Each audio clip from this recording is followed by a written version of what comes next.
Fala galera, quem fala é o professor Bruno Sampaio e vamos lá para mais uma aula de física. E o nosso tema agora é leis de Ohm. Vamos começar aí com os objetivos. Conhecer as leis de Ohm, compreender a diferença entre um condutor ôhmico e um não ôhmico e suas interpretações gráficas e aprender a calcular a resistência de um condutor.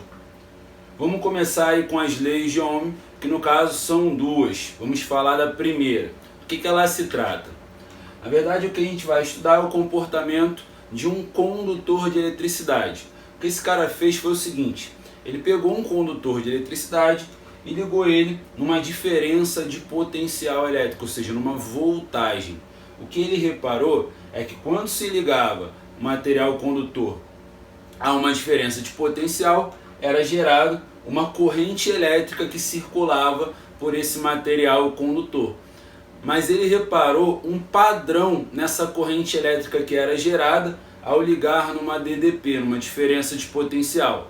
O que ele viu foi o seguinte: quando ele ligava uma determinada DDP, ele conseguia medir uma certa intensidade de corrente elétrica aí. E ele foi trocando a diferença de potencial que estava empregada nesse material condutor. Então era o mesmo condutor, mas uma diferença de potencial diferente. E foi marcando. Então tem a primeira marcação. Quando a diferença de potencial tem um certo valor, media uma corrente.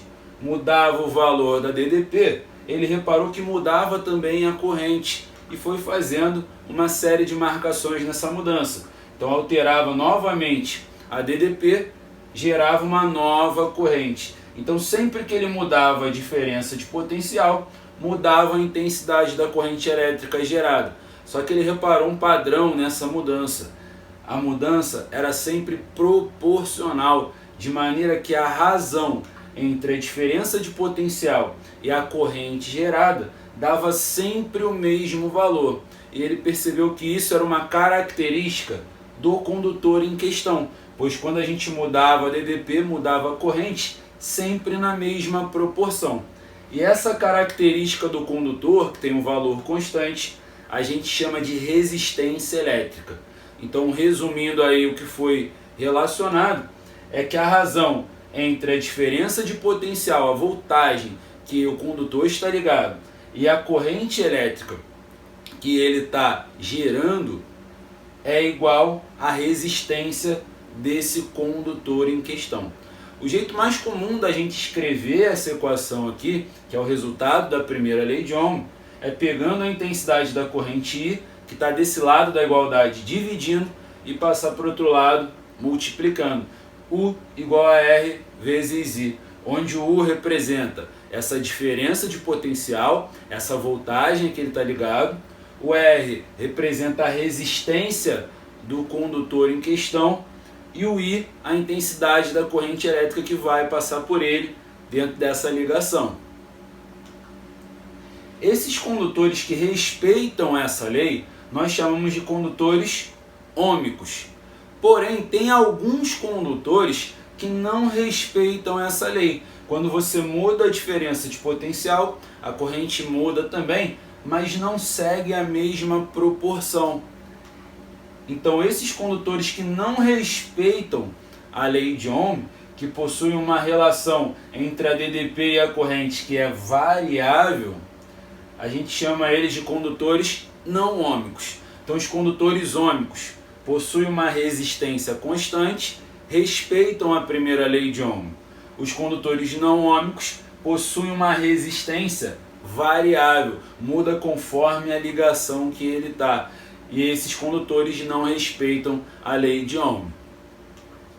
A gente consegue perceber também um padrão gráfico de comportamento para cada um desses tipos de condutores.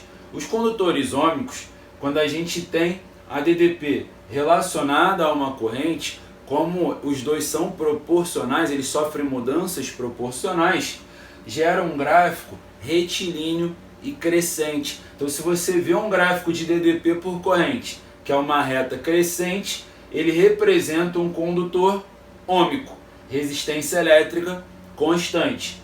Porém, se o gráfico de DDP e corrente for uma curva, isso representa uma resistência elétrica variável. representa um condutor que não é ômico. Então a gente nem precisa fazer cálculo, nem precisa de números para definir se ele é ômico ou não. Se é reta, é ômico, se é uma curva, não é. Segunda lei de Ohm.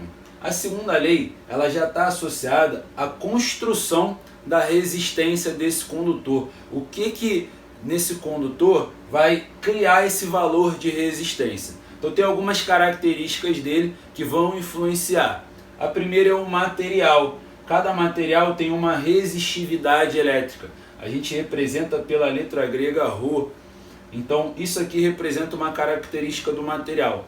Cada condutor pode ter um material diferente, cada um vai ter uma resistividade elétrica diferente também.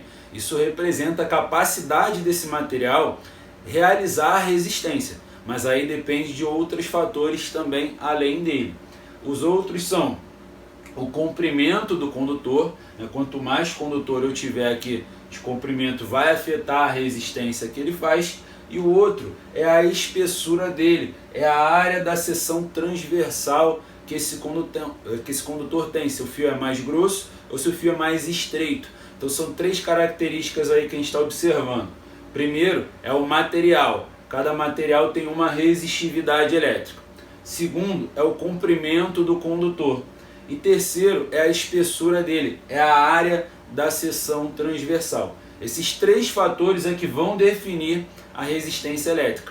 E o que foi percebido é o seguinte, que essa resistência, ela depende da razão entre o comprimento do condutor e a área da seção transversal. No caso, ela é proporcional à resistência. Então, essa razão tem um valor de proporção com a resistência e a constante de proporção é a resistividade do material. Então fica R, que é a resistência, é igual a resistividade elétrica, vezes o comprimento do condutor, dividido pela área da seção transversal dele. Então isso aqui é que representa a segunda lei de Ohm.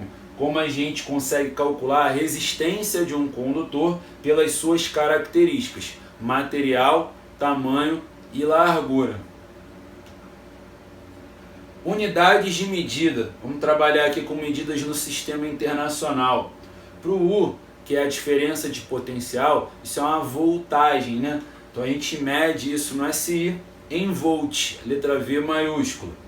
O I representa a intensidade de uma corrente elétrica.